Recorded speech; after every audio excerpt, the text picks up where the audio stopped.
Hey, so you know BorisT on YouTube, right? You know, the 7-foot Croatian monster where a normal-sized guitar looks like a child's toy in his hands? Well, I got the multi-tracks for his song The Ritual from the album that he released in 2023.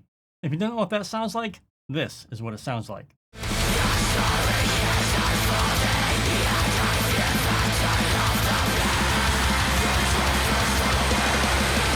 So what am I fixing or complaining about today? Well, just hold on here. Actually, you're going to be a big part of this video. I'll tell you about that in just a second. Now, truth be told, the original mix is pretty good, actually. It sounds black metal, atmospheric, sounds nice. It's actually pretty good. Now, I don't know who mixed the song, so if that's you and you're watching the video, just want to say good job. Sounds cool.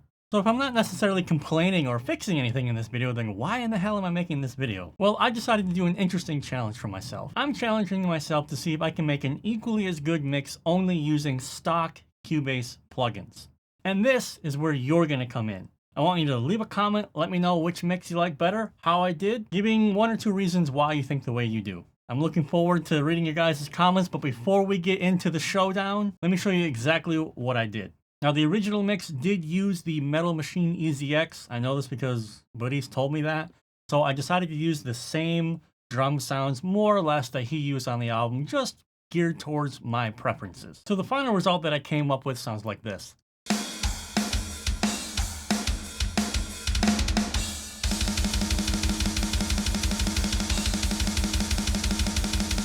Pretty good, so let me walk you through the decisions that I made here. So first of all, I made use of just the stock equalizer that comes with the channel strip, and I just did basic shaping here. This particular kick drum with this library has a load of upper mid range of the kick drum, so you really take a lot of this information out to control it, especially during the double kick parts.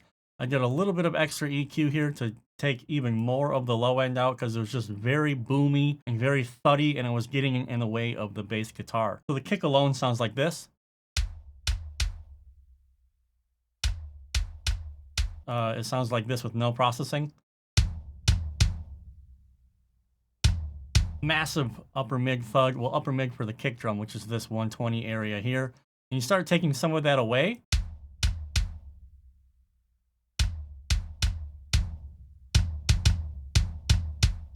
You want to really start controlling that low mid thud and doing it even more with some more EQ here. So we're having much more of a subby feel to this kick. Well, we still have lots of click, and you'll notice that I didn't do any extra click EQ to this. I actually kind of took away some of it because it was just too clicky. This plugin here was just to do a little bit more volume adjustment after I had already done the automation. The automation on the kick is done anytime there is a kick roll. Doing the automation like this just reduces the amount of low-end information coming into the drum kit, and reducing the volume helps remove some of that bloom that you're going to get when you're double rolling on the kick. Snare's the same situation here. I opted to boost the fundamental to make the snare a bit fatter, removing some frequencies, some honkiness, some mid-range stuff, adding a bit of air into the snare to make it cut through the mix a little bit more. And I have a little transient shaper here. It's called the envelope shaper in Cubase. You just give it a bit more of a harder smack. That's how it sounds completely processed. Let's turn off the processing here.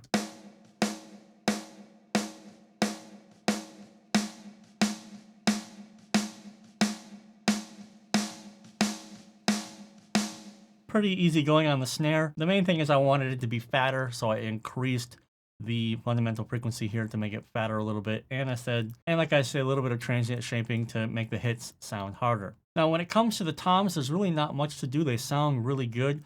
The biggest issue with the toms in this particular drum library is the resonances. They just ring out forever. So on rack 1, I didn't do anything. I only put a gate on here to curb some of the sustain so we don't hear it forever.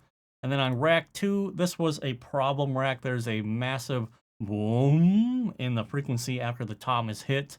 And if we just go through the rest of the racks and the floor toms here, we're just putting a little bit of gating, doing a little bit of EQ on this particular low tom to make it not so boomy sounding, and then there's nothing happening on the actual toms group. So here's a great example of the resonance that I'm talking about. I'll play it with all the processing here. You can start to hear that building up. So if I take this EQ off, listen to this. and then if I take the gate off, it just rings out forever, and it's just going to get on top of the drum sound as a whole. So that little EQ move here with this plugin helps solve that resonance after the tom has been played, and it's just kind of gets on top of the rest of the drum sound. We want to get it out of the way. So the hi-hat was a bit of a problem here because it's very harsh and it's just very noisy, which is the case because hi-hats are 2 bits of metal being hit together. So with the processing, the hi-hats sound like this. You can still hear they're very harsh. Probably in a perfect world, if I was going to use a third-party plugin, I would definitely use Soothe in this particular instance, but I'm opting to try to do some work with the de-esser here.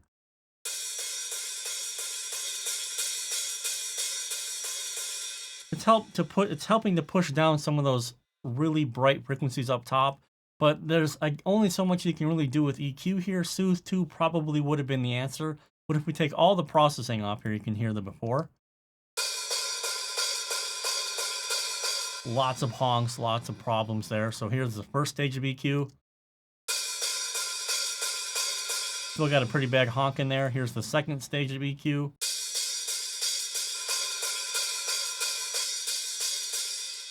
Now we're doing a bit more work, but we gotta be careful. We don't want to thin out the hi-hat too much so it doesn't have any body, but we want to try and take care of those really nasty honky frequencies.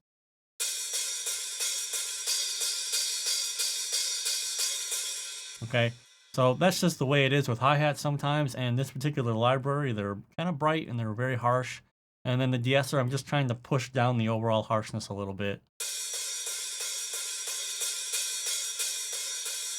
Okay, pretty much does the job. So those are the hi-hats. Now with the ride, I didn't really do anything. There isn't a lot of ride cymbal in this song, so I just did a basic filtering here, high pass and a low pass, just trying to thin out the ride a little bit. There's literally like one part of the song where the ride is played, so we'll just move on. Now with the overheads, you gotta remember it is the overall kit picture. So we just talked about how the hi-hats were harsh. That means they're gonna be harsh in the overheads as well. It's just the way it is. But we want to try and maintain as much of the kit as possible in the overheads to keep it sounding like a drum kit. So here's how the overhead sounded without any processing.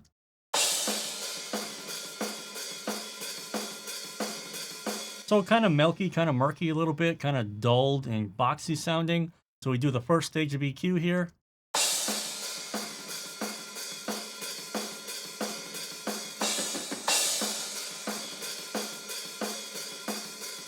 A little bit of tiny extra tone shaping. Really don't want to do a lot again to the overheads because a lot of tone comes from the overheads. Then we do the second stage of EQ, sounds like this.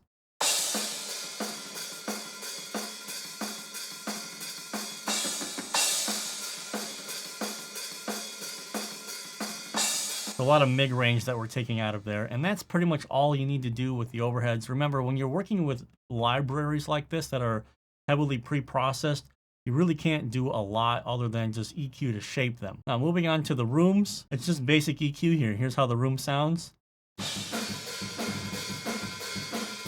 And here's how it sounds without EQ.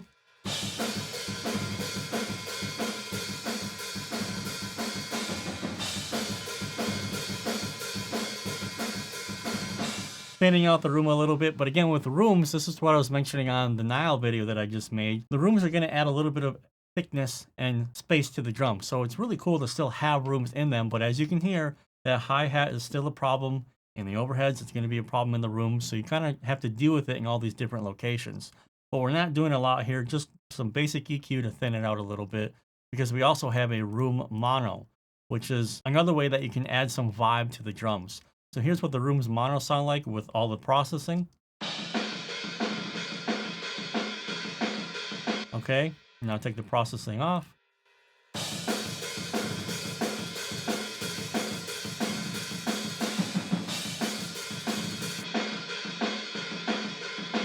So why did I put the magneto on here? I wanted to put the magneto on because I wanted a different tone. Because we already had the rooms from the main rooms, I wanted to change the tone of the room mono. And because it's just a mono microphone and it's not going to be loud in the mix, I can shift the tone and the vibe of the drums a little bit so that it'll blend with the other drum microphones.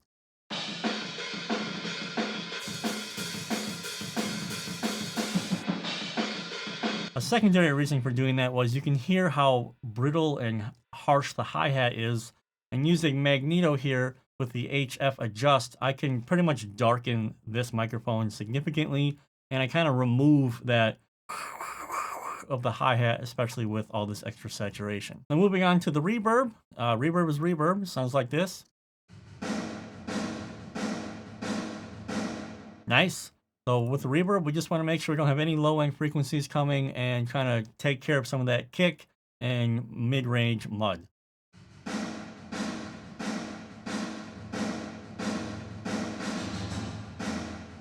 So we're cleaning up the actual reverb track as it is. And as you can hear, it's pretty loud in the overall mix of things. And finally, on the drums bus, I am just doing a smidge of extra compression, just trying to do a little bit of extra gluing. It's not a lot. This is essentially replicating the type of compressor setting that Kola might use on his SSL. 2-to-1 ratio, moderately slow attack, automatic release with a little bit of the dry signal put back into the compression. So just the compression sounds like this.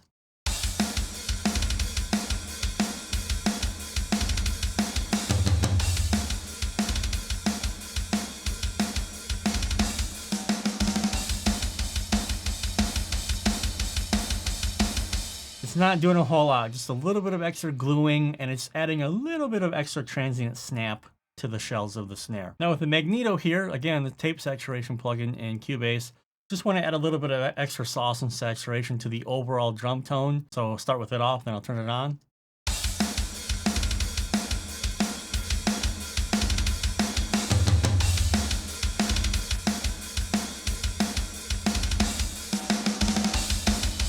A little bit of extra flavor that'll also help the drums cut through the mix a little bit. Now the bass is interesting in black metal because bass can either be that secret glue that brings it all together and makes a black metal mix sound nice, big, and fat in 3D, or it can be completely fucking ignored, which it usually is in black metal. I'm happy to say that on the original mix here, the bass was not ignored, and it really helps make the mix more 3D with a lot of bottom end and thickness. You know, everyone wants a big, big mix, and they try to do it with the guitars. You can't. You need to do it with the bass. Now, I opted to do a relatively clean bass tone here and just kind of make it smooth and just hold the low end of the mix. So I'm using the absolutely free S drive from Modern Music Solutions, and I'm dialing in a tone that just sounds pretty basic bones here.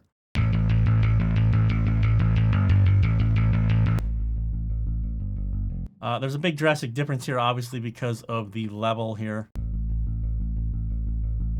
But you can hear the DI is rather round and warm sounding, so you're not going to get a clankety clank clank type of bass sound anyway out of this DI. You would need to have a much brighter DI. I don't know what was used on the bass here, so I couldn't tell you, but this is the tone that I came up with.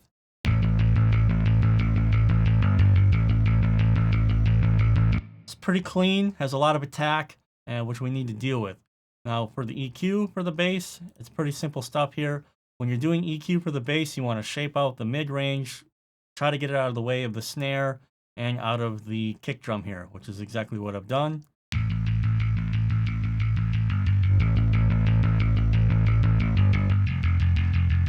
There you go. Sounds like a bass guitar. Nothing out of the ordinary. Now, one thing that I'm doing here with the compressor is because I mentioned that the attack is very transient heavy and the bass is rather dynamic in terms of how the performance is going with the notes that are being played. I am doing a very fast attack with a really long release because basically I want the compressor to open immediately and just kind of brick the bass guitar as much as I can. And you can hear these fluctuations. I'm essentially trying to get rid of the dun dun dun dun dun dun dun. I'm trying to get rid of that as much as possible so that the bass is clear, consistent, and just holding down the low end. So that's why you're using a very fast attack with a long release here.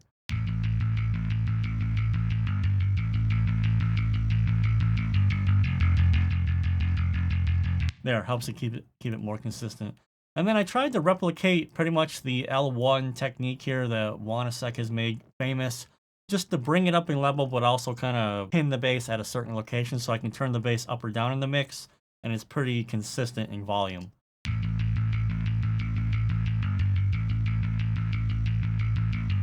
You can hear also the limiter is adding a little bit more bottom fat low end to help fill out the low end of the mix. And that is the extent of the bass guitar. Now we get to the rhythm guitars, which I'm sure you probably skipped to this part of the video because you want to see what I'm doing or how long or how big of a plugin chain that I actually have here, and this is it. This is all the processing that I did on the rhythm guitars. If we listen to the rhythm guitars as I reamped them, this is what they sound like.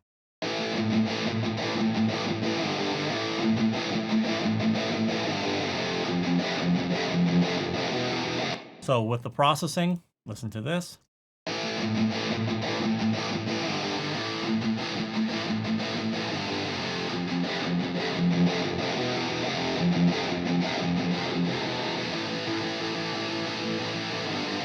So when you're making rhythm guitars and you're making guitars, you want to make the job as easy as possible for you. So spend some time going through the guitar tone and finding IRs and sounds that already work with the bass and drums. So if we put this in with the bass and drums, for example, we get this.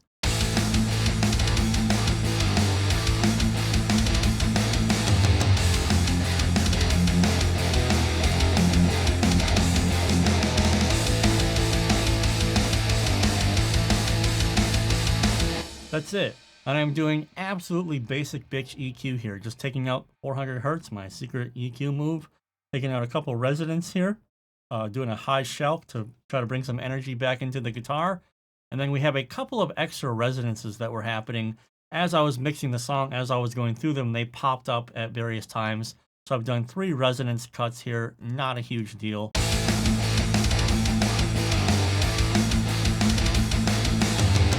As you can hear, not changing the guitar tone at all. And this multi-band compressor is literally the anti-sneak trick, just using the Cubase stock plugin. One thing I want to mention about this plugin is that you need to have the side chain section enabled down here. Otherwise, this plugin has an automatic volume compensation algorithm. So you try to compress the low mids as you normally would, but then the plugin keeps turning them back up. So you want to turn the sidechain on here, and then it'll work as your bog standard multi-band compressor where it's pushing the information down. And this is obviously used on the palm muted sections here, like in the beginning of the song.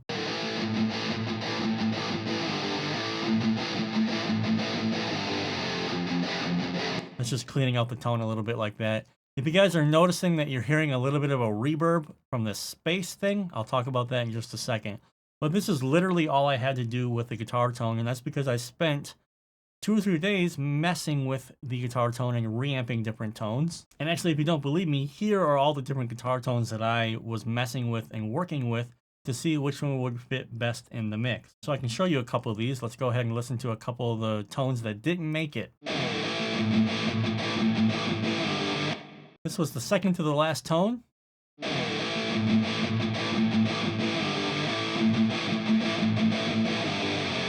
This one ended up being too harsh in the upper mid, so I ended up not using it. This is your classic HM2. I always like playing with the HM2, you never know.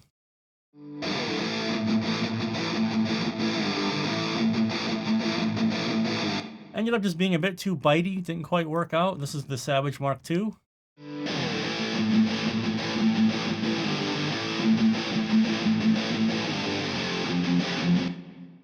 And then this is the Iron Ball SE.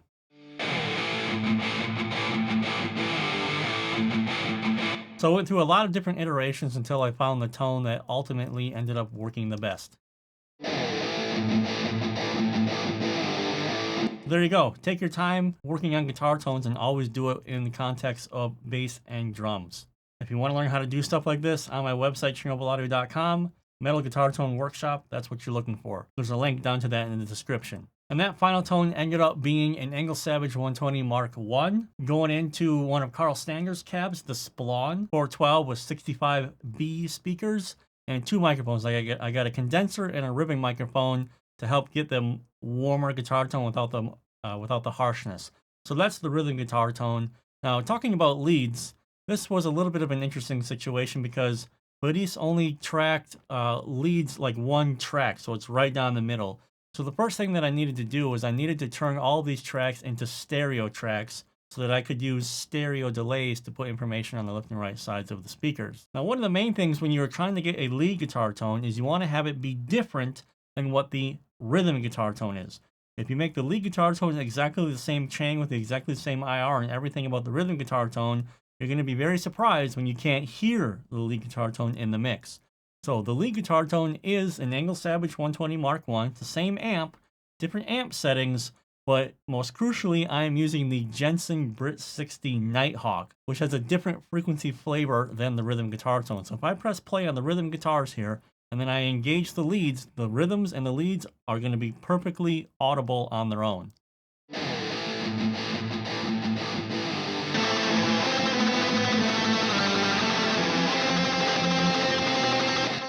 It's almost like the leads are over here in their own frequency pattern and the rhythms are over here in their own frequency pattern. They're not on top of each other. So again, pay close attention to that. And once again, Metal Guitar Tone Workshop, link in the description if you want to learn how to do all that so you can create guitar tones on your own. After turning it into a stereo channel, I just did basic EQ. Once again, reamping the lead tone until it sounded good with the rhythm guitars. There's no magic in that. Basic EQ here. So if we listen to the leads, this lead track by itself without any EQ or effects, it just sounds like this.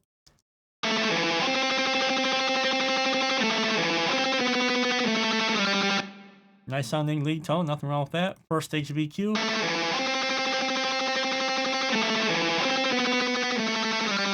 Basic shaping, again, the tone is not changing. Now got some specific EQ points here. This is kind of pick noise from the tremolo picking at certain notes that's happening.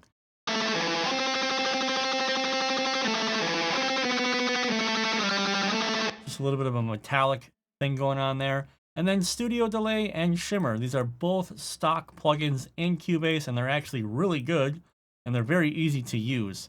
This one is really cool because I can kind of put the signal in either side of the speaker at a half delay point, and it just sounded really nice.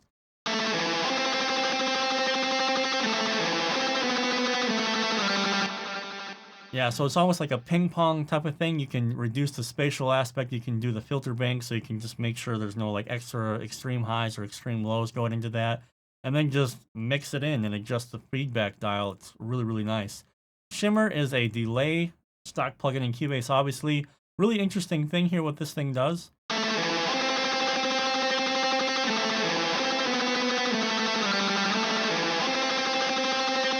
It's extremely subtle, and I like that because it's just adding a little bit of body back into the lead guitar tone. It's not just a fat delay that's just spreading frequencies all over the place. That would get in the way of everything, and that would mask the pick definition of the actual guitar itself.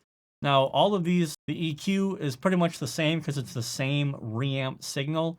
There's same studio delay, same shimmer plugin. Now, the only difference here, you'll notice on lead 2, I ended up having to use this frequency plugin.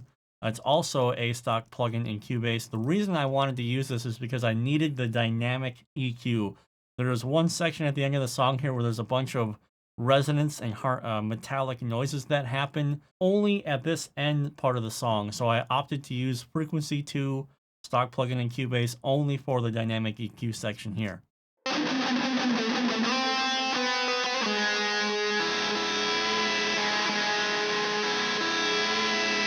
We just have some metallic things happening there, so if I turn the EQ on,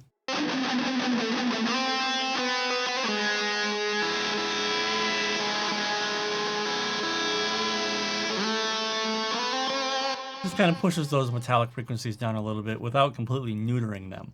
And that's pretty much all I did for the lead guitars. On the lead bus, I just did a little bit of a boost to help put the lead guitars on top of the rhythm guitars, and a couple of extra resonances that I happened to hear when I was mixing the song. Now going into vocals were pretty straightforward because they came to me already compressed, so I didn't really need to do a lot of extra work. That was kind of a double-edged sword here because the compression baked in some upper mid-range harshness that was pretty bad that you kind of just have to deal with because it's been compressed and baked into the signal. So the first thing that I did was, again, kind of the same thing with what I did with the bass guitar, is I used a compressor with an ultra fast attack and a long release. What I'm trying to do here is just kind of get rid of some of that harshness. Have a listen here. The story of the world taken from you, narrated I conducted death, you reimagine for me, under a gray sky. There you go. So, and it also helps with plosives sometimes like that because it's the compressor's opening so fast, it catches the plosives right away. Not 100% obviously. Now, this is a plugin that I did not even think to use for the longest time. This is a new stock plugin in Cubase, and it is literally the vocal chain. It is everything that you would want to do with vocals, and it's already set up in a logical fashion. So we have de-esser here, dynamic filters to deal with some of the sibilance up on top with the vocals, a little bit of saturation to color the vocals, hopefully to kind of soften some of the harshness. More dynamic EQ in the top end after you're doing the saturation. Some more de-essing. This is very specific. And then reverb and delay here. So with this plugin, it's all in one place and it's very easy to use. The story of the world taken from a new narrative design. Contact the death and reimagine for me. Under a gray sky. Yes. Really cool, really easy to use there. Now, when it comes to adding space and adding atmosphere to the song, normally I would use Spaces 2 by East West, but what I did here is I recreated just a basic hall, something that could sound cool and add some atmosphere to the overall song. Now, this is actually a technique I've been using for a couple of years. I made a video about a couple of years ago, actually, because I used this technique when I mixed Obsidian Sun, which is Hannah's side project. You might know her from Azagrom. She did a side project with a guy, and I mixed the Obsidian Sun record. So I used that technique, and I have been using it ever since, basically. So we set up a space. It sounds like this. And the whole point of setting up the space is I pass the elements into the space, and I mix it, with good balance in the space, and that is low in the mix to just try to add a little bit of extra atmosphere. Now I've EQ'd pretty much all the low end out of it. I've made it a bit darker, removed some of the harshness so that it's just a kind of a clean space. So this is what it sounds like.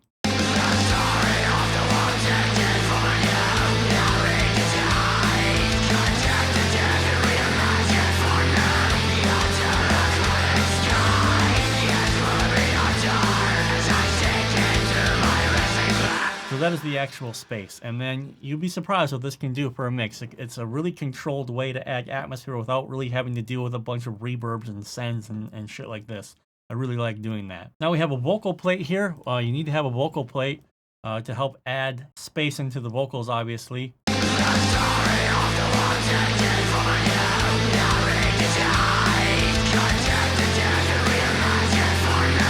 Again, just trying to add space into the vocals, nothing crazy, nothing new. Doing basic EQ, just filtering extreme highs and lows. And then finally, what I have here is I have a long studio delay, which I've automated here. You can see this blue line down here. I've automated it at certain sections of the song to add space. One of the biggest mistakes that you can make is you have all the delays and all the reverbs all the time through the mix. It makes it really muddy and it makes it really hard to understand what's going on. But you can kind of do psychoacoustic tricks where you automate the delays at certain aspects that fills gaps and fills spaces, and then pretty much the listener will fill that in for the rest of the song to varying degrees. It's a really cool trick that you can use. Highly recommend it. So in this particular case, it would sound like this.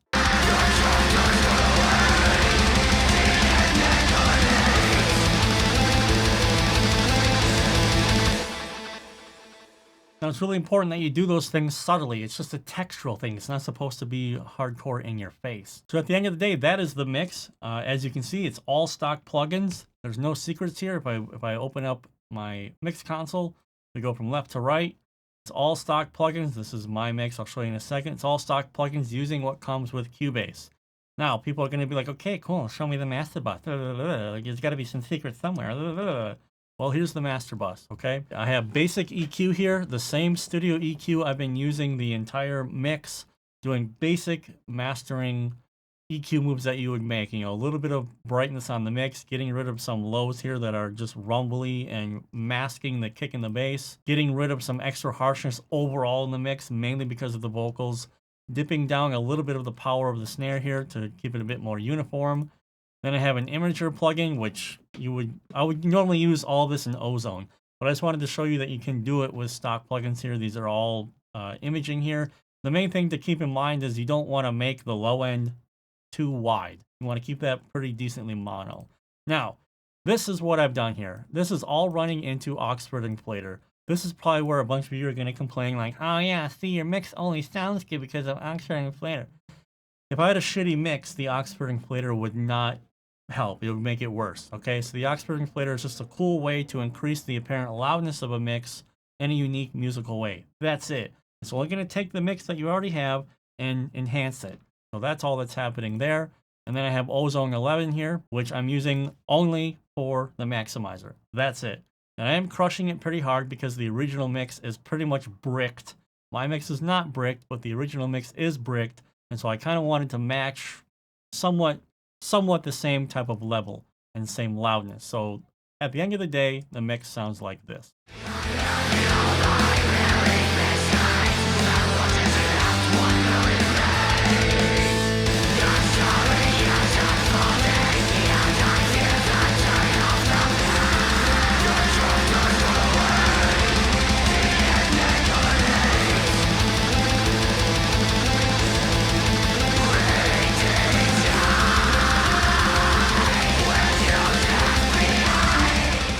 Now, if you're curious how I can get this result without hundreds of dollars in plugins, just using Cubase stock plugins, it's really just because I've spent years training my decision-making process. And that's exactly what I teach in the Mixing Metal workshop, how to think through your mixing decisions so you can be consistent and get really good results. Whether you're using premium plugins, which I normally do, or you're just using stock plugins that come with your DAW. So if you feel like you're struggling with your decision-making process and you're not really sure what to do or why you need to do something or why somebody is doing something, check my website, link in the description, the Mixing Metal workshop. That's what you're going to want to get. By the way, if you do get the workshop or you're already in the workshop, you're going to get a pretty good discount on the upcoming masterclass. So just putting that out there. Okay, now we come to the Showdown. Red is the original album mix here. Orange is my mix. I've also put a plugin on here so you can see visually when each mix is playing. And also they have been level matched to the same LUFSs. So you can see that they're both hitting the same levels. They're at the exact same level. All you're going to hear are the mixed differences. What I want you to do is just listen and fantasize which one you think you would like to listen to when you're blasting them through your headphones, when you're walking through a forest when it's minus 30 and snowing outside, whatever would tickle your fancy the most, okay? All right, I'm not going to say anything else. I'm going to press play, and you tell me in the comments what you think.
Alright, now it's up to you. You tell me. And by the way, if you want to see how I fixed Niall's guitar tone on Ichthyphallic, you can check that video out right here.